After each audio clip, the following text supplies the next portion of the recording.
رسول اللہ صلی اللہ علیہ وآلہ وسلم کی حدیث مبارکہ ہے، فرمایا روزہ جو ہے یہ ڈھال ہوتا ہے، اور جب تم میں سے کسی بندے نے روزہ رکھا ہو تو اس کو چاہیے فلا یرفس،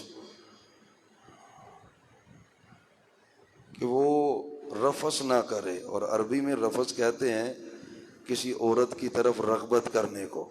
معلوم ہوتا ہے کہ نظر روزے کے ساتھ اہمیت رکھتی ہے کہ بندہ اس کو جھکا کے رکھے، اس کی حفاظت کرے۔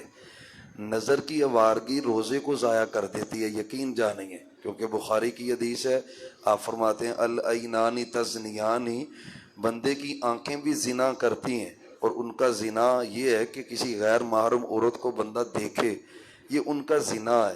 اب ایک آدمی نے روزہ بھی رکھا ہوا ہے اور آنکھوں سے زنا بھی کر رہا ہو تو وہ روزہ اس کو فائدہ کیسے دے گا؟ تو یقین جانیے اہمیت کا حامل یہ عمل ہے، اپنی نظر کی حفاظت کریں، یہ بہت زیادہ شریعت کے اندر اس کی اہمیت ہے۔ آج یہ جو فحاشی کی ریشو بڑھتی جا رہی ہے ہر عمر کے اندر، بڑھاپے کے اندر بھی، یقین جانیں خطرناک حد تک نوجوانوں کی تو کثرت ہے لڑکپن میں، اور اس کا سبب یہی ہے کہ نظر کی آوارگی ہے۔ بندہ نظر کے ساتھ غیر محرموں کو جب دیکھتا ہے تو پھر یہی نظر کی آوارگی بندے کو زنا تک پہنچا دیتی ہے۔ یہی سبب ہے کہ شریعت نے نظر کی بڑی اہمیت بیان کی ہے۔ محمد الرسول اللہ صلی اللہ علیہ وآلہ وسلم نے سب سے پہلے تو اس کی اہمیت کا ذکر کیا۔ یقین جانے نظر کا پوچھنا ہونا تو کسی نبینے بندے سے پوچھیں جس کی نظر نہیں ہے، پھر اس کو پوچھیں یار دنیا کیسی ہے، اور آندے نے اکھاں نے تے جہان ہے، تے جے اکھاں نہیں تے جہان ہی کوئی نہیں۔ مطلب کیا ہے کہ آنکھیں نہیں ہیں، نظر ہی کچھ نہیں آتا۔ تو یہی سبب ہے، سچے نبی فرماتے ہیں جس کی آنکھیں اللہ چھین لیتا ہے، فرائض ادا کرنے کے بعد وہ بندہ صبر کرتا ہے اسی بات پہ کہ اللہ نے میری نظر چھین لی ہے، کوئی بات نہیں میں صبر کرتا ہوں۔ آپ فرماتے ہیں اسی سبب سے اللہ اس بندے کو جنت عطا کر دیتا ہے۔ اتنا بڑا یہ عمل ہے، نظر کوئی معمولی چیز نہیں ہے۔ اللہ کہتے ہیں ہم نے انسان کو پیدا کیا ہے فَجَعَلْنَاهُ سَمِيعًا بَصِيرًا، اس کو دیکھنے والا بنایا ہے۔ تو دیکھتا بندہ آنکھ کے ساتھ ہے تو آنکھ اللہ کی بہت بڑی نعمت ہے۔ یہی وجہ ہے اللہ تعالیٰ قرآن کے ایک اور مقام پہ فرماتے ہیں، فرمایا کُلُّ ذَلِكَ كَانَ عَنْهُ مَسْئُولًا إِنَّ السَّمْعَ والبصر والفؤاد، کان ہے، آنکھ ہے، دل ہے۔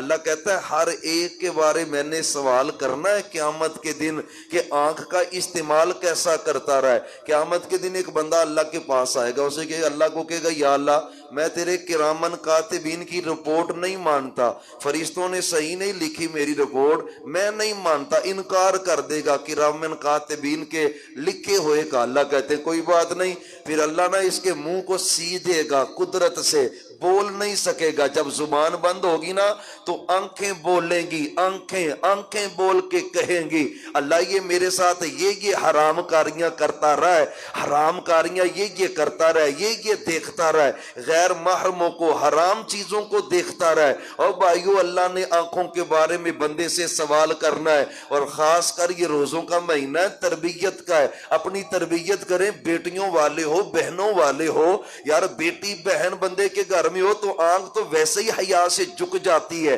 شرم سے جھک جاتی ہے، نام بھی نہ ہو تو اسلام کا درس ہی حیا والا ہے۔ محمد الرسول اللہ صلی اللہ علیہ وسلم نے صحابہ کی تربیت اس بات پہ کی ہے کہ نظروں کو جھکا کے رکھنا ہے۔ ایک عورت آپ کے پاس مسئلہ پوچھنے کے لیے آئی ہے، ابھی پردے کے احکام نہیں نازل ہوئے، فضل بن عباس آپ کے چچا کے بیٹے ہیں ساتھ کھڑے، انہوں نے اس عورت کی طرف دیکھا، آپ نے دیکھا کہ فضل بن عباس دیکھ رہے ہیں اس عورت کی طرف، فصرف وجہہ، فوری طور پہ حضرت فضل بن عباس کے چہرے کو آپ نے پھیرا۔ فضل کسی غیر محرم عورت کو دیکھنا اسلام میں جائز نہیں ہے۔ آپ نے حضرت علی سے کہا لا تتبعوا النظرۃ النظرۃ، علی نظر کے پیچھے نظر نہیں لگانی، فإن لک الاولی وليست لک الاخرہ، پہلی نظر پڑ جائے تو یہ بالکل اللہ اس کا گناہ نہیں دیتے، لیکن نظر کے پیچھے جو نظر لگاتا ہے یہ گناہ ہے، جرم کبیر ہے، زنا کے قریب کرتا ہے۔ سورہ اللہ تعالیٰ نے قرآن کریم میں سورہ نور میں 2 جگہ پہ فرمایا ہے۔ پہلے فرمایا عورتوں کے لیے کل للمؤمنات یغضضن من ابصارہن، مومنہ عورتوں اپنی نظروں کو جھکا کے رکھو، نکلے بازار میں کون سی عورت نظر جھکاتی ہے؟ مرد شرم سے جھک جاتا ہے، عورت کی نظر نہیں جھکتی۔ اللہ کہتا ہے مومنہ عورت وہ ہوتی ہے جو اپنی نظر کو جھکا کے رکھتی ہے، اور جب نظر جھکتی ہے نا پھر بندہ زنا سے بچ جاتا ہے، شرمگاہ کی حفاظت ہوتی ہے۔ مردوں کا الگ سے ذکر کیا، کل للمؤمنین یغضوا من ابصارہن، اور مومنوں تم نے بھی اپنی نظر کو جھکا کے رکھنا ہے۔ مردوں کو الگ کہا ہے، عورتوں کو الگ کہا ہے۔ اور بھائیو خدا را آج ہمیں نماز میں لذت نہیں نہ آتی، اکثر بھائی کہتے ہیں جی آفا جی نماز پڑھنے جمائیاں ہی آئی جاندیاں نے، قرآن پڑھنی آتے پھر بھی جمائیاں، لذت کیسے آئے؟ جس کی نظر آوارہ ہوتی ہے اللہ کی قسم اس کو عبادت کی لذت ہی نہیں آ سکتی۔ عبادت کی لذت چاہتا ہے نا تجھے سجدوں میں لذت اور مزہ آئے، سبحان اللہ الحمدللہ کی لذت آئے، اس کا ایک ہی طریقہ ہے، آج ہی اپنی نظر کی حفاظت کر لے۔ آپ کاروباری ہے نا، عورتوں نے آپ کے پاس آنا ہوتا ہے، اللہ کی قسم بیٹی سمجھا کر اپنی، بہن سمجھا کر اپنی، جب تیری نظر میں ایسی خیرت آئے گی نا پھر تیری عبادت میں اللہ لذت پیدا کرے گا، تیری عبادت میں مٹھاس پیدا ہوگی۔ آج سبب بھی یہ ہے، نظر کی آوارگی نے تباہ کر دیا ہے۔ آپ فرماتے سے ابا کوئی بندہ چونک چورستے میں کھڑا نہ ہو، بازاروں میں کھڑا نہ ہو، محلوں کے ٹاؤن کے کلونیوں کے چوک میں کھڑا نہ ہو۔ صحابہ کہتے ہیں ہماری تو مجبوری ہے، مالنا بدن یا رسول اللہ صلی اللہ علیہ وسلم نتحدث فیہا، ہماری تو مجبوری ہے، ہم چوکوں میں بیٹھ کے آپس میں گپ شپ کرتے ہیں، باتیں کرتے ہیں، حال احوال پوچھتے ہیں۔ آپ فرماتے ہیں اگر تمہاری مجبوری ہے نا 4 کام کرنے پڑیں گے۔ سنو میرے نوجوان بھائیوں، چوکوں میں کھڑے ہو جاتے ہو لوگوں کی عزتوں کو تار تار کرنے کے لیے، اگر چوک میں کھڑا ہونا بھی پڑے 4 کام کرے تو ٹھیک ہے، نہیں تو جتنی دیر چوک میں کھڑا رہتا ہے یہ مجرم ہوتا ہے، گناہگار ہوتا ہے، اللہ اس کے نامہ اعمال میں گناہ لکھتے۔ 4 کام ہے، پہلا کام کیا ہے؟ غض البصر۔ آپ فرماتے سے ابا اگر مجبوری بن جائے نا چونک میں کھڑا ہونا پڑے، بیٹھنا پڑے، تو اپنی نظر جھکا کے رکھنی ہے، کسی غیر محرم کی طرف دیکھنا۔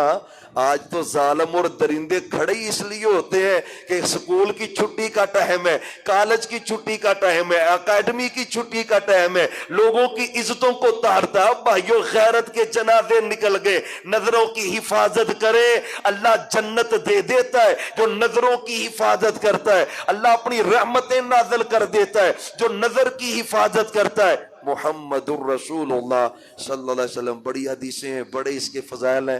خدا را تربیت کا مہینہ ہے، عزم کر کے، اور یہ ایک اور طریقہ مزید جدید، پہلے تو ہوتا بندہ باہر نکلے، اب موبائل ہے، فیس بک چل رہی ہے، غلط سائٹیں کھلی ہیں، یوٹیوب چل رہی ہے، واٹس ایپ پہ چیٹ ہو رہی ہے، غیر محرموں کو دیکھ رہا۔ بھائیو روزہ کہاں پہ باقی رہ جاتا ہے؟ کوئی روزے کے پلے کوئی چیز رہ جاتی ہے؟ روزہ تو ڈھال ہے نا، ڈھال بندے کو لڑائی سے بچاتی ہے، تلوار کے وار سے بچاتی ہے، روزہ بھی ڈھال ہے، جہنم سے بندہ بچتا ہے۔ لیکن یہ زنا، یہ نظر کی آوارگی ڈھال کو توڑ کے رکھ دیتی ہے اور یہ جہنم میں جانے کا سبب بن جاتی ہے۔ نظر کی حفاظت کریں۔ اچھا ہم نہیں محسوس کرتے، امام سفیان ثوری ہیں رحمت اللہ علیہ، محدث کا واقعہ غالباً انہی کا یا کسی اور محدث کا ہے، ایک دن ان کا نقصان ہو گیا بہت بڑا۔ تاجر ہو نا تم بھی، پیسے کوئی مار جاتا ہے، نقصان کر جاتا ہے، کبھی اس طرح بھی سوچا کر نقصان کیوں ہوا ہے؟ نقصان سارا ہو گیا نا، لوگ آئے تعزیت کرنے کے لیے، حضرت بڑا نقصان ہوا، آپ کا بڑا افسوس ہوا ہے، جہاز ہی ڈوب گیا دریا کے اندر، پانی کے اندر، بچی کوئی چیز نہیں، تجارت کا سامان تھا۔ فرمایا بات تو ٹھیک ہے، میں تو اس وقت کا سوچ رہا ہوں کہ مجھ سے کوئی گناہ ہوا ہے جس گناہ کے سبب سے یہ آفت میرے اوپر پڑی ہے۔ آفات نظر ایک کتاب ہے شیخ الحدیث مولانا ارشاد اللہ کسری صاحب کی، اس کے اندر انہوں نے یہ صحیح سند سے واقعہ لکھا ہے۔ کہتے ہیں پھر میں بڑی نظر دوڑائی ہے، مجھ سے کون سا گناہ ہوا ہے جس کے سبب سے یہ آفت آئی ہے؟ کہتے ہیں مجھے اور تو کوئی گناہ یاد نہیں آیا، ایک گناہ مجھ سے ہوا تھا، مجھے لگتا ہے اسی وجہ سے آفت آئی ہے۔ پوچھا پوچھا کسی نے وہ حضرت وہ گناہ کون سا ہے؟ اور میں ایک دن میں رستے میں جا رہا تھا, غیر محرم عورت آگے سے گزر رہی تھی, میں نے نا اس کو دیکھنا شروع کر دیا اور میں لگاتار اس کو دیکھتا ہی رہا. مجھے اور تو اپنا کوئی گناہ یاد نہیں ہے, مجھے لگتا ہے اسی گناہ کے سبب سے میرا یہ اتنا بڑا نقصان ہوا ہے. او بھائیو, بیماریاں, ٹینشنیں, پریشانیاں, کبھی تو بھی غور کر, میری نظر کی آوارگی کے سبب سے تو یہ معاملے نہیں مر رہے. آج بھی نظر کو جھکا لے, اللہ کے ڈر سے اللہ رحمتوں کے دروازے کھول دیتا ہے. اللہ ہم سب کی نظروں کی حفاظت فرمائے. اور آخری ایک دعا سن لیں, ویسے ممکن نہیں ہے, فتنہ عورت کا فتنہ مردوں کے لیے نا سب سے خطرناک ہے. میرے نبی نے کہا ازرو, دنیا میں اس سے خطرناک مردوں کے لیے فتنہ ہے ہی کوئی نہیں جتنا عورت کا فتنہ خطرناک ہے. بندہ بچے گا کیسے؟ حضرت یوسف علیہ السلام کہہ رہے ہیں یا اللہ جے تو نہ بچایا تو میں بچ سکدا؟ بولو, نبی بچ سکتے؟ اللہ کی توفیق کے بغیر ہم بچ سکتے ہیں؟ میرے نبی نے ایک دعا سکھلائی ہے, یاد کریں. اللہم طہر قلبی من النفاق وعملی من الریا ولسانی من الکذب وعینی من الخیانہ. اللہ میں تیری پناہ میں آتا ہوں, اللہ تو میری نظر کو پاک کر دے, کہیں یہ خیانت نہ کر بیٹھے. اللہ میں نظر کی خیانت سے تیری پناہ میں آتا ہوں, تجھ سے دعا کرتا ہوں تاخیر, اللہ میری نظر پاک کر دے, کہیں اس میں خیانت والا کیڑا نہ آ جائے. اس دعا کو کیا کریں, اللہ اپنی رحمت سے نظروں کی حفاظت کرے گا. ساری زندگی ایک نسخہ رکھیں, اپنی بیٹی کی عزت بتانا چاہتے ہو نا, اپنی نظر میں حیا پیدا کر لو. اگر تم چاہتے ہو تمہاری بہن گزر رہی ہو لوگ نظر جھکا لیں, تو اپنی نظر کو جھکا لیا کر. اللہ کی قسم اللہ عزتوں کی حفاظت کرتا ہے. اللہ ہم سب کی نظروں کی حفاظت فرمائے, نظر کی آوارگی سے اللہ ہم سب کو محفوظ فرمائے. وما توفیقی الا باللہ.